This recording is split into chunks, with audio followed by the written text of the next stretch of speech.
a situation that was impossible to resolve was at the very heart of his comedy. His concentration was simply breathtaking. He just inhabited a role. An education to be on stage with him. And he never got cross with an audience inside. Sometimes, you know, if an audience is slow, you think, oh, where have you been, you know? And you tend, the great temptation is to push, particularly comedy, to push it further. He never did that. He wooed an audience to its knees. I've tried to remember that, but I'm not terribly successful. It must be quite frustrating in one way to play Hetty without an audience, because, as you were saying, that, you know, there is this great rapport between an actor and an audience, and in a way one helps the other. And do you miss that on television? Well, the principle is always the same in theatre, in television, in film, in radio. First and foremost, tell the story. Make it clear who you are and what you're about. If there is the great benediction of comedy along the way, so much the better. But Hetty Wainthropp was not basically a comedy show, though there is humour in it, as there is in life. If you're dealing with something else, like a situation comedy, like Keeping Up Appearances, for instance, then all the characters are larger than life. You're painting with poster colours, I always say.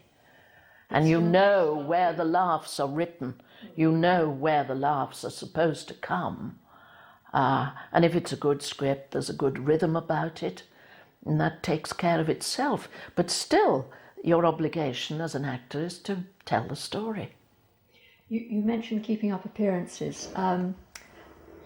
Hyacinth was quite one of the most pretentious, appalling women in creation, and you then went to play Hetty, who was a very sort of solid, no-nonsense northerner. Was it a bit of a relief to go for somebody who was, well, much more down to earth? And I embraced it. I mean, I was just absolutely delighted to do it. But going back to repertory training, that was your job, to play different characters. And so one was prepared. That's what I think acting is about, to assume a persona that is not your own.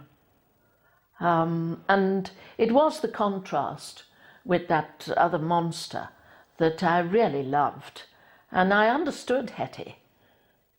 I know those ladies. I come from the northwest of England. Not from Lancashire, but from Cheshire. But I know those ladies, just as I knew a few of the Hyacinth ladies. They're all over the world. But I know those practical, down-to-earth, common sense, work hard for a living, keep a nice home going on not very much money, you know, economy and respectability. I know those ladies.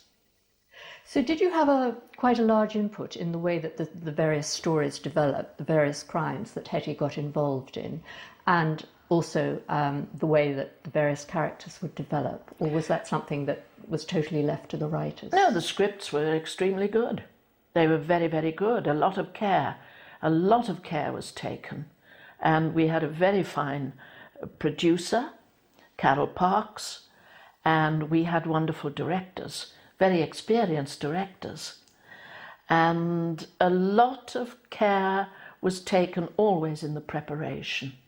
And so there was very little alteration to do. You know, either a character is on the page or it isn't.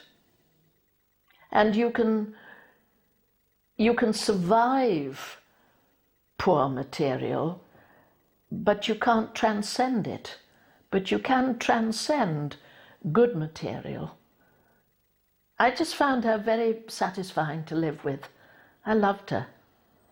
And what about external things like her costume and props and things like that? Well, I knew what she would wear. I mean, it boils down to what the wages were in the house. You know, how much the husband earned, whether they rented their house or not, which they did. What she could afford in terms of a good cloth coat. You know, practicality, really, and economic demand dictates what you look like. So when you first got those scripts, did you see the essence of Hetty straight away? Are you able in your mind's eye to see characters, or is it a long, careful process before you connect to their essential quality? No, I can't play a role that I don't connect to immediately.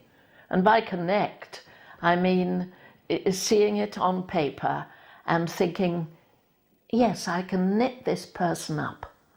I know what makes this person tick. And that, I think, is always at the root of what an actor should be doing, really. You have to find out what makes somebody behave the way they behave. And that was enjoyable. It was clear, and after all, I'd read the book originally. And in a book, you do have descriptions of people. You have a description of a character, and you have a description of what they look like. So I had a good grounding on that. But it was there, and there in the rhythm of speech, that has a great deal to do with the truthfulness of a character. And I understand those North Country rhythms. So what is it that makes a good script really great, would you say? Especially in comedy. I like good writing, and good writing I consider to be appropriate writing, and appropriate writing I consider to be writing that achieves what it sets out to do. Now, in situation comedy, you generally have half an hour in which to tell a story and to amuse people with the characterization. That is the brief of a situation comedy writer. It's a very difficult genre to maintain. I'm sure you appreciate that. If it's a detective series which is slightly off-centre, I mean, this is no ordinary detective, this comfortable pensioner, you know, there has to be a domestic life going on behind it, and I think we did see enough of that domestic life. But I think it achieved what it set out to do, which was to show the world that here was a spunky lady of 60 plus, who could open avenues for herself and for other people too. And Hetty seemed to enjoy taking on various personas in a lot of the episodes. Well, did you find that rather attractive as well? Well, I enjoy that. I mean, again, you know, that's my job as an actor. So I enjoyed that. She didn't do a great deal of that. She met up with an old pal, didn't she? And she'd been a bit of a hoofer in her early days. It's quite interesting for the audience to find out what lay behind this rather solid, sturdy little elderly lady. You know, what her secrets were, really. The hidden depths. And it was nice because things came out, they trickled out, didn't they? They didn't come out in a great Well, rush. that's good. That's satisfying.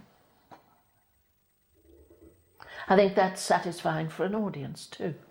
It means there's more to go, you know. Is she one of your favourite characters, Hetty? Yes, very much so. Very much so. Years ago I've played it 3 times, I think, Maggie in Hobson's Choice. I mean, the same kind of stuff, the same kind of North Country material. Right. I've got a quote from David Cook, who wrote, created Hetty, and he said that watching you work is like watching someone play a really finely tuned musical instrument.